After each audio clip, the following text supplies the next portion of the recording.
Hello everyone, எல்லோரும் எப்படி இருக்கீங்க? நாங்கள் நல்லாயிருக்கோம். இன்றைக்கி சண்டே. எப்பயுமே சண்டேன்னு எல்லா வீட்லேயும் பறக்கிறது தாவறதுலாம் இருக்கும். இன்றைக்கி தைப்பூசனால வெறும் வெஜ்ஜு மட்டும்தான். மினி விளாக்குள்ளே போகலாமா?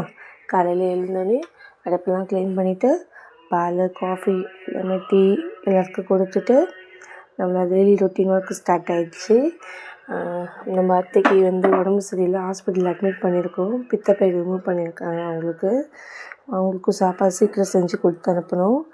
இல்லை இன்றைக்கி அவங்களுக்கு ஒரு ஸ்பெஷல் டே, ஆனிவர்சரி வேறு செலிப்ரேட் பண்ணுறோம். இதை எங்களால் முடிஞ்ச ஹாஸ்பிட்டலில் ரொம்ப எதுவும் பண்ண முடியாது. ஒரு சின்ன சர்ப்ரைஸ் ஒன்று பிளான் பண்ணியிருக்கேன். பார்க்கலாம் அது எப்படி இருக்குன்னு இந்த வீடியோட எண்டிங் கிளிப்பில் ஆட் பண்ணுறது. அவங்களுக்கு சிம்பிளாக சாதம், ரசம் வச்சுட்டு கேரட் பீன்ஸ் பொரியல் பண்ணியாச்சு. எங்களுக்கு பன்னீர் ரைஸும் காலிஃப்ளவர் 65யும் பண்ணியாச்சு. சாப்பிட்டு முடிச்சிட்டோனையும் சாமிக்கு படைக்க வேண்டிய ஒர்க் இருந்துச்சு.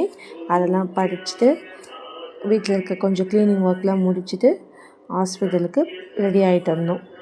நடுவில் கொஞ்ச நேரம் கொஞ்சம் நடந்துருந்துச்சு. கன்ஷிகா கூடயும் ரியா கூடயும். ரியா சாப்பிட மாட்டாங்க. ஆயா வேணும்னு கேட்டு, ஏன்னா அவங்க ரொம்ப ஆயா தாத்தா செல்லம். வீட்டிலே இருந்ததால் ஆயா தாத்தா மேலே ரொம்ப பாசமாக இருப்பாங்க. அவங்க ஆயா பார்க்கணுமா, ஆயா பார்க்கணும் போல் இருக்குமான்னுவாங்க.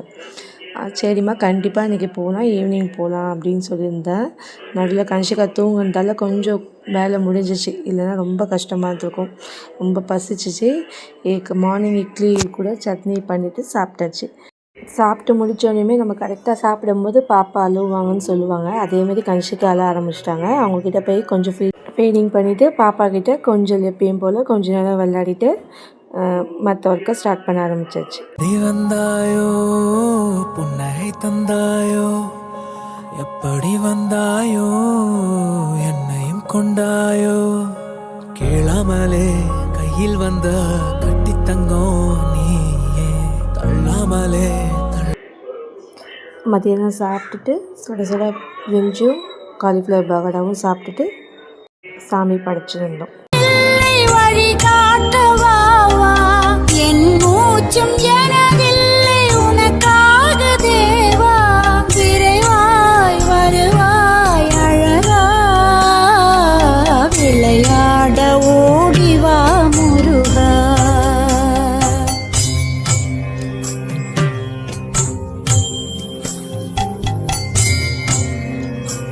இப்போ தான் நம்மளோட கதையில் மெயின் பிக்சர் வந்திருக்கும்.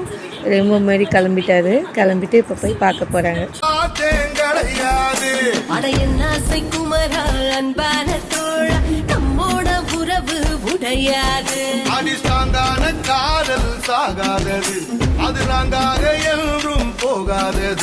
நாம் கூத்தாடவும் கை கோத்தாடவும் மனம் காட்டாடி போலாடுதே. 60 ஆயிடுச்சு, மணிவிட முடிஞ்சிடுச்சு, ஆனாலும் லவ் ஜோடிதான். 20 ஆரம்பிச்சோம்,